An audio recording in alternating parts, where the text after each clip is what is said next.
Hello and welcome to Galaxy of Heroes. This is a video that I am wanting to do as of right now. It is, how do I want to say this other than, what teams are still meta in the current state of the Galaxy of Heroes? As you know, Galaxy of Heroes has, under a lot of stress recently. It has the 6 GLs plus all your non-Galactic Legend squads. So, something that my guide has asked me, and something that my guide has motivated me to do, is, in tandem, is asking, oh hey, what squads are still meta? Well, now as you can see, we have Resistance, First Order. There's a lot of squads that are still meta, so I want to take you through the loop of what is still meta, what is not meta, and what you can do to try to improve your odds of winning. Right now I'll be going through Conquest, mainly because there is no Grand Arena Championship going on. So, let us begin with this First Order battle, and now one of First Order's weaknesses is Resistance, and I have my Resistance lineup in, so we might as well just roll with it. And the normal lineup that I would normally use is, not preferred, but having C-3PO is overkill. You can put in your veterans, you can put in the normal Rey, you can do this, you can do that, but you just want to, and with C-3PO, it's going to be real easy. You want to just spread your translation, spread all your buffs around. Let's get a taunt. Now that taunt has gone away, we can just confuse, put secret intel out, cover solid stealth. Ooh. And he's out of here. Alright, that's, ooh, oh, ooh, ow. Y'all are hurting me. Ow, my feelings.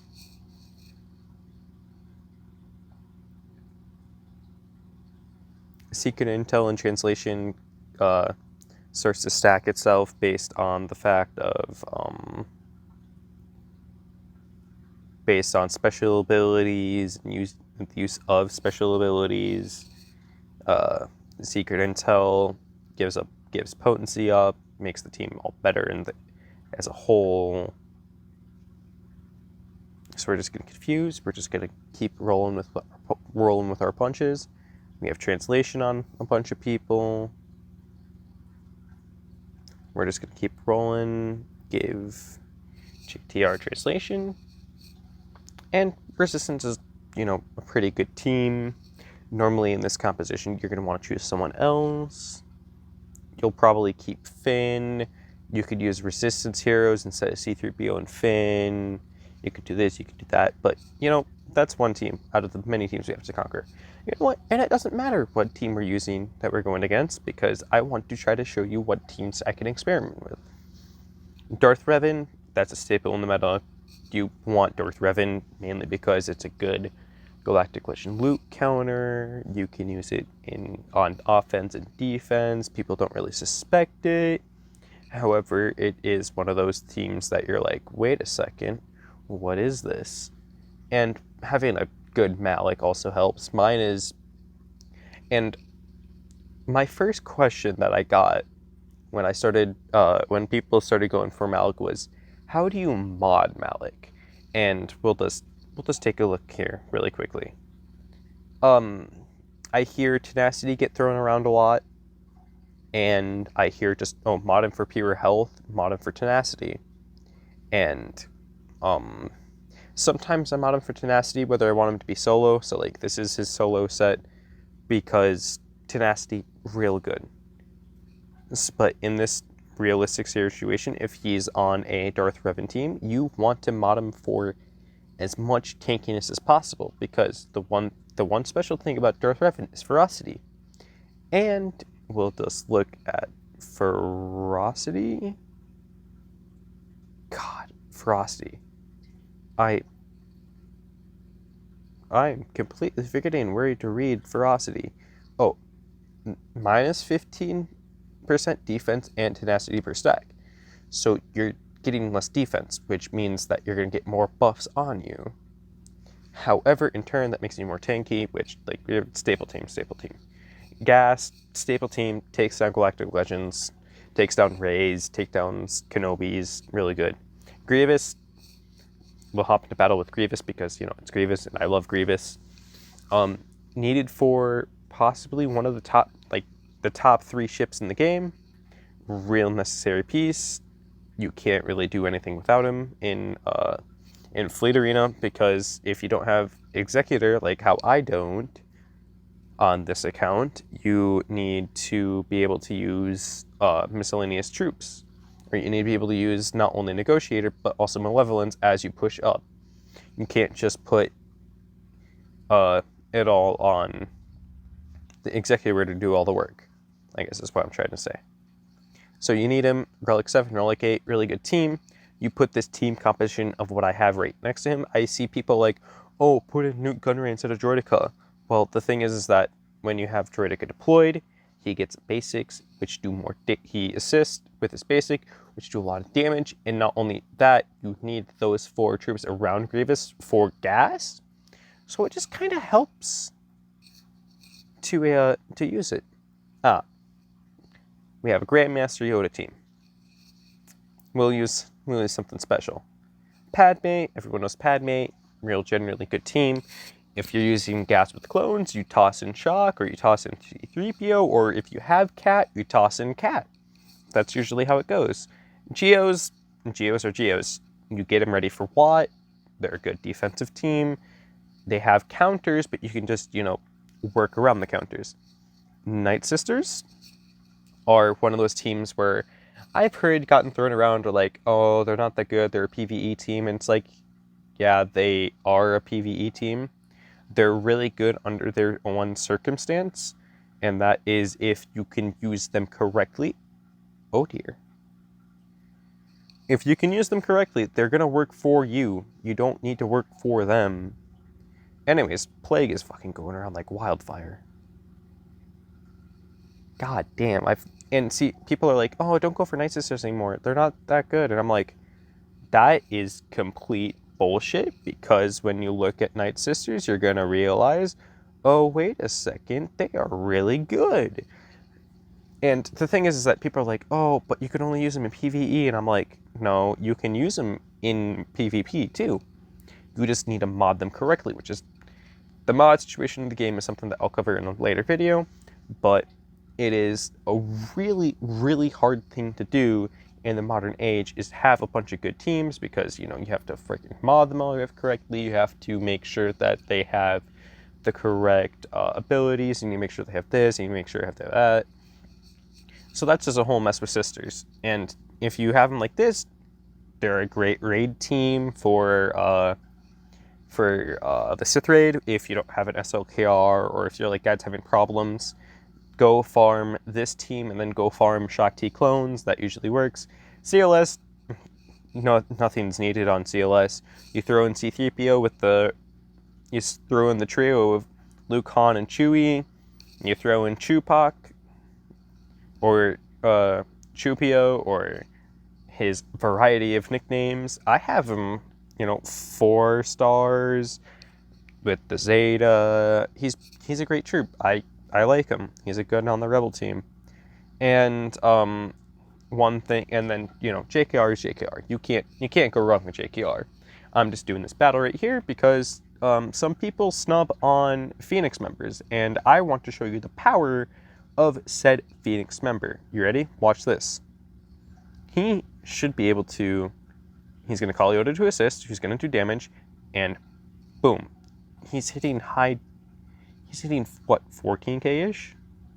Which is a lot of damage. We'll spread the foresight around, give tenacity, let Yoda take a turn. There goes Grievous. Mark down Grievous. This is an easy battle. JK. He should be so good against Jedi, but he's not. Anyways, that's a topic for a different time. Get rid of Sunfact to not have to worry about that. Boom, 26,000, and he's only gear 12. And there's a reason why, like, some people don't like using Phoenix late game. And one of the reasons why people don't like using him late game, or using Phoenix in general late game, is like, oh, they have dated kits. But with the dated kits that they have, is that there's one problem with said dated kit, is that, like, yeah, it's dated, but the thing is with Phoenix is that they are needed for not only you can use them with Palpatine, you can use them with Thrawn, and you have to use them to get Chimera, and not only that, they are pretty much vital in any Rebel fleet with their ships. So it makes sense to have them, like, you know, Gear 11, Gear 12. You send them as that nice, like, backwall team that, like, will surprise people, but if they have a Wampa, then just kiss it goodbye. Alright, I need to read these. Well, that one's okay. Never. Yeah, this is nice. This is nice. Anyways, like I said, we are gonna keep going, keep rolling.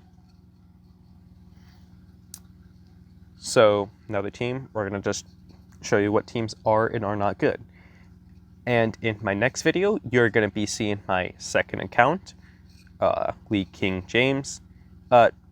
Here, I'll quickly just explain these three trios really quickly. Vader, Thrawn, and Palpatine.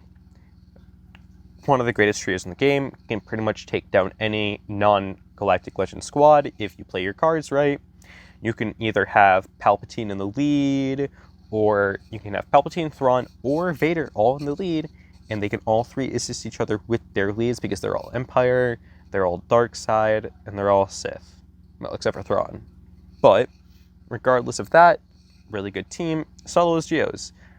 As well as my other team, which is Traya team, because Traya is the anti-bug counter, and also if you throw in Sith Empire Trooper, God, I'm an old player. I call him Sith Trooper, even though there's First Order Sith Trooper, which is what I do call him, is First Order Sith Trooper and Sith Trooper, and they take down the rebels, take down any assist heavy team. That's what they were used for originally, was that, oh wait, it countered rebels. It made the Night Air teams harder and just made it a war back in the old days. And then there's like Galactic Legends always require weird requirements, and out of all of them, most people generally consider that the best lineup is, or the best Galactic Legend to go chase after is SLKR because of his Rex. And I tell everyone in my guide, oh hey, go chase after Galactic Legend SLKR if you're going to chase after any. Some of my guide mates are choosing to go after Rey, other ones are wanting to go after one of them is going after Rey. I personally on this account have SLKR and C, so I can't say anything. I have two of them.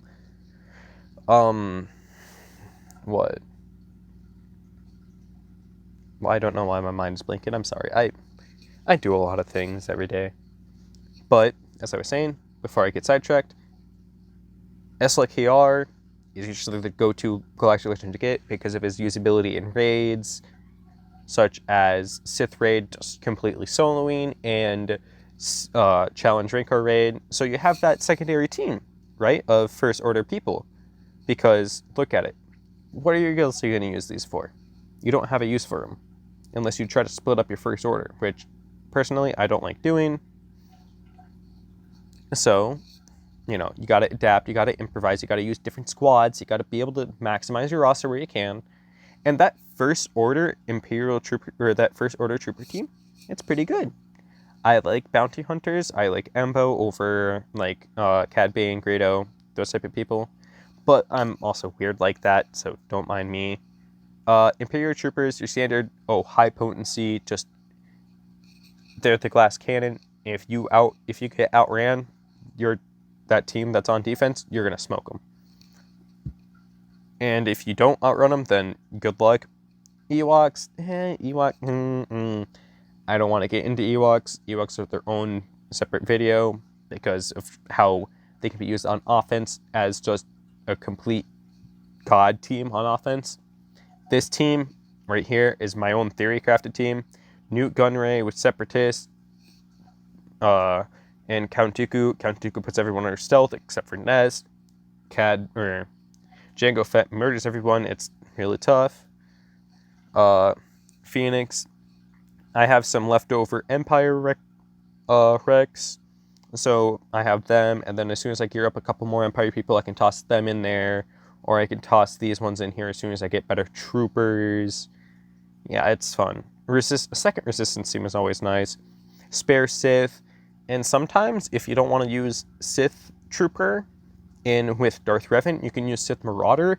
And I've seen Sith Marauder personally hit for 300,000 damage in the Sith raid with 15 stacks of ferocity. And on my alt account, where he's gear 8, not even gear 9, he's hit for 50k once. So yeah, really potent, really good damage dealer. Since I have JKL, Jedi Knight Luke, I have some spare Rex. Again, some of them are needed, some of them are not. They're all getting good. This team, for Malik, you kind of need them. Spare Rebel team, all my solos, and then, you know, you have all the stuff that you need at, god damn it, why is my mind blinking? All the stuff that you have just all over the place. They're really nice. Got some Zetas laying around. And then you have your 3 plug-and-play characters. 4 if you want to include Nest, but Wampa. I have a Relic 6 Wampa on my alt account, and oh my goodness, he does 90,000 damage. Or, yeah, 90,000 damage per basic usually. And that's a lot of damage. Kylo Ren Mask usually can solo any, just any Old Republic team. And then Hoda, you plug in Hoda with anyone, it's going to make him more viable. It kind of helps. But yeah, that is what is still meta. Besides Galactic Legends are their own things by themselves. Also, there is 1 or 2 things that I would like to point out, is that this is gonna become more dominant because of the Omicron going on to Qui-Gon Jinn for his lead, and the fact is that one of my shard mates for my fleet arena had this Empire team with like this lineup, except for like maybe a couple different Imperials, and he loved his Empire. He had them godly modded, and it got holds on defense because people always underestimate it. So prepare your mods, do this, do that, and just, you know, if you have better mods than your opponent and you have the right team composition, it doesn't matter how good your opponent thinks they can do, you should always do better. Anyways, that's it for this video. I'll see y'all in the next one.